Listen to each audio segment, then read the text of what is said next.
Good evening, Villain Talk fam. Tonight, JH the 26 Villain got something special for y'all. Tonight, we're going to talk about new album from a rapper from the Carolinas, where I'm from, Mac the Black Sheep. The album is called Your Dog Gonna Tell You. And what we're talking about tonight is a rapper that he's not in the big leagues. He's an indie rapper. He's trying to get to the big leagues, but don't be mistaken. He is very super talented. He's an elite lyricist. Don't let the fact that he's not signed to the big leagues fool you. This is a very gifted lyricist. Mac the Black Sheep, I would tell you he kind of puts you in the mind of, if I had to compare him to maybe Saha the Prince, but with a little bit of edge. When I say a little bit of edge, I mean, Mac has maybe quite a little more versatility than Saha. He can make a club song. He can make, a radio song. He's still got, the pen skills, the bar work. Mac is a pretty gifted rapper. He's been at this for a long time. And again, judging off this album and earlier work he's done, he does belong in the big leagues, but you know how the game goes. So what your dog gonna tell you, the name of the album, what I get from it is your dog is gonna tell you, as in the people around you, the homies, the people that support you, they're gonna be honest with you, loyal. They're gonna tell you what's hot, what's not. They're gonna tell you, give you that extra push and that extra support that you need. That's the feeling I get from it. And that's kind of like an overarching theme of the album when you listen to it, between the skits, the conversation he's had with his homies, and different little things that you hear throughout the album. The guests on the album, we got Carolina Cool Slim, another rapper from Carolina, Big Keiko. We got we got DJ Rico Velli, if I'm saying that right or wrong. Hopefully, I'll mess it up. Anyway, told y'all about the background. What I like about the album is the album starts off with Cartwright. Cartwright is blazing. It's a solid intro. Matt just comes out the gate, shooting 3 pointers out the tunnel. It's a solid track. I love it. It's got a nice beat. Um, like I said, it's a good track. Cartwright. Next track, What You Got. It's also a good track. Bar work. Mac is spitting. The drums on this track kind of remind me of Incarcerated Scarfaces from Raekwon, like the way the drums move. If you listen to it and you know that song, you kind of get the idea of what I'm saying. It's got endless quotables. Like I said, dude rides the beat like a jet ski. Mac is doing it. First two tracks. This beat was tailor made for him. Like I said, it's a very good track. Now I'm listening to the album on YouTube, so I really don't have the song credits as far as who did the production. So I'm just kind of going off my ear to say, okay, this is good, this is exceptional, this is mid, or it's solid, or this is just bad. I can't really throw out any names, so keep that in mind. Next track, Grace. I really like this track. This is probably top three for me. It's an exceptional song. I love this. Dude is talking his shit. Mac is just basically telling y'all, like, I'm talented. I'm that dude. I'm giving y'all grace, as far as like, I'm tired of being patient with y'all. Maybe I'm letting y'all be comfortable, but really, I don't have to be. Like, rappers, women fronting, haters, like, time's up. Matt got a chip on his shoulder. He's trying to tell y'all, like, he's ready. Like I said, Matt's been grinding for a long time, and this album is kind of like a thing where you listen to it and, like, man, like, this dude, he's about there. So next couple songs, or maybe not in that order. You got Perfect Timing, The Ocean, Can't Take No More. Those are all solid tracks. I'm not going to sit here and say they're bad songs. I'm not going to sit here and say they really stand out to me. But me personally, they're just solid. And, solid as in their listens. I'm not going to skip past them. They're just tracks. Like I said, you can listen to them, take them for what you want. But I don't have 45 minutes to sit here and talk about the album. So basically, those three tracks, basically, they're solid. Don't Let Me Go. Uh, Mac is just talking his stuff. He says different quotable lines like how these back shots turn into a couple years. That's something to relate to. Basically, you have a one night stand, or you're with a girl, or you're with a guy, or whatever, and before you know it, you're with that person for a couple years. He also says a line like, how do these conversations turn into a couple tears? Same thing. You have honest conversations. You break it down with somebody. Things get ill, whatever. It's relatable.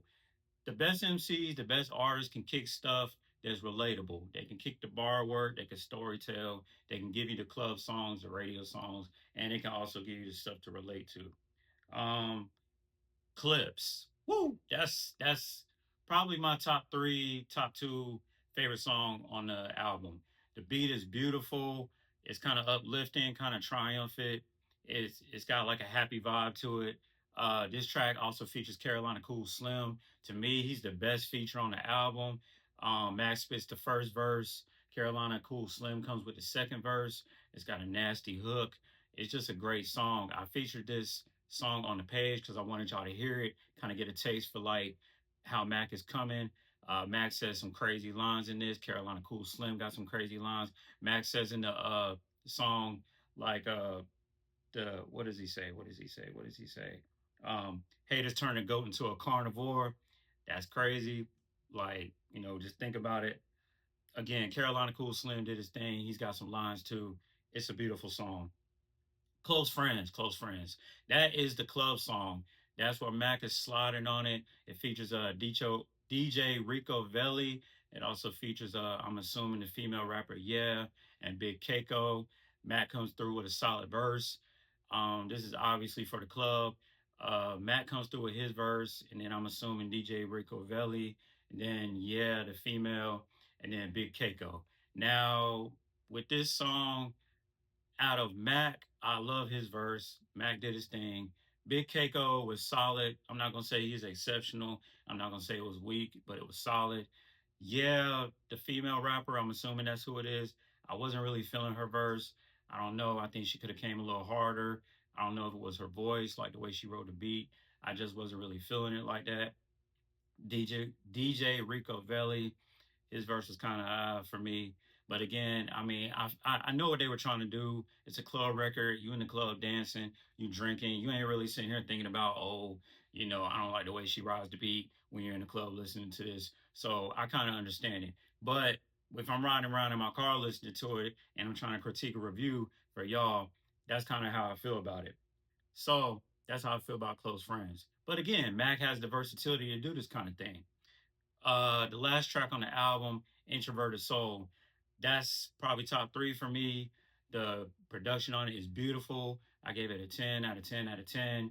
10 for bars, 10 for beats, 10 villain talk verdict. It's got a crazy guitar in the background, piano keys. Mac is just floating. It's a very introspective track. Mac is just telling you how frustrated he is with being super talented, trying to get into the big leagues. And you just listen to Mac talk to you. It's a beautiful closer to the album. I love it. Like this track is nice. Um, what I didn't like about the album, I really didn't like Problems. Something about the hook, I didn't really like it. It was kind of grating on my ear, not to throw shade, but that's honestly how I felt about it. I didn't like how, I don't know what the song was before that, but the way Problems started, it was just kind of like an abrupt jump. I don't really like the way that it did that. Like I said, I don't like the way Yeah was on Close Friends. Big Keiko was solid. Like I said, Close Friends could have did a little better for me, but I understand what they was trying to do. Uh, Not to nitpick when I say what I don't like about the album. I think the sequencing could have been a little different. I think when you first pop in the album, if you don't know anything about Mac, you listen to like the first four, five, six songs, they're basically all home runs.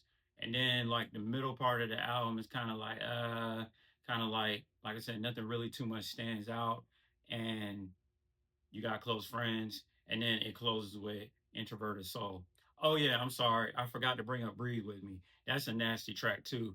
It's got some beautiful production. Mac is talking his shit. Bar work on this track.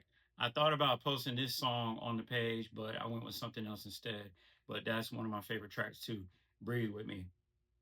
So again, I told you what I did like, what I didn't like. What I will mention is back to the skits and his homeboys talking to him. Now, Mac is, like I said, he's not in the big leagues. He's an indie rapper. But what a lot of indie rappers don't do, and hell, what a lot of big time rappers don't do, they don't have an overarching theme in their album. I think what Mac does beautifully, what I appreciate is he has his homies talk to him throughout the album, even if it's for like 25, 30 seconds. It kind of gets you a feel of like what he's going through, what he's thinking, what his friends feel about him, like the state of the game. They're saying different things like, why should I collaborate with you? Like, you know what I'm saying? I'm too big for that. Like, I'm not a local rapper. Like, I belong up there with these dudes, basically. Rap is not an athletic sport.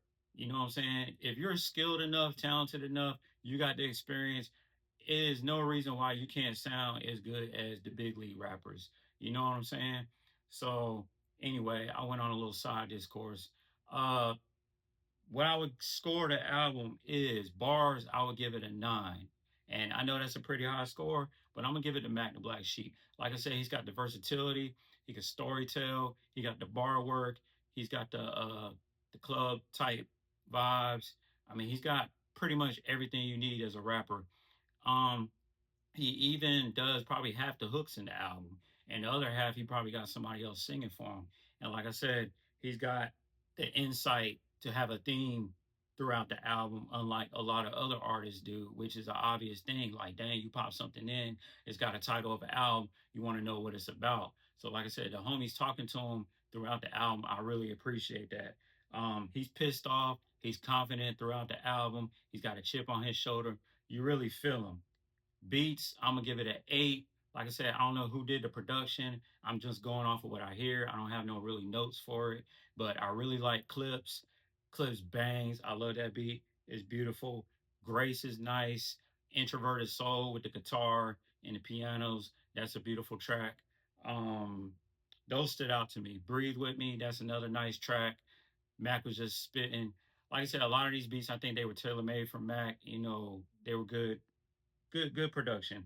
The hooks on the album are solid, save for Problems. I don't really care for that one, but you know, it is what it is. Villain Talk Verdict, I'm gonna give it 8.5 dogs out of 10. And like I said, Matt got the whole skill set, the whole tool set that you would want in a rapper. Like I said, kind of like a Sci-Hi to Prince type vibe, but you know, a little different.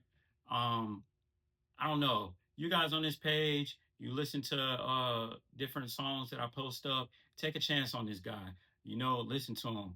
Again, you might not know who he is, you might not have heard of him, but these are the kind of moments where you find a rapper and you're like, oh yeah, I knew him before he blew up. Oh yeah, I knew him before he got big. And when I keep saying he's not in the big leagues, it's no disrespect. But what I'm saying is, if you see a guy balling in the neighborhood and he's better than all the people in the neighborhood, and you're looking at him like, hey, that guy could probably be in the NBA. Not as a bench guy or a role player. I don't know if he'd be a star. I don't know if he'd be a superstar, but he's got the talent for it. That's basically what Mac the Black Sheep is when I listen to him. Now, I don't know if it's a bold take, but out of the albums that I reviewed this year, I can say that I enjoyed this better than AZ.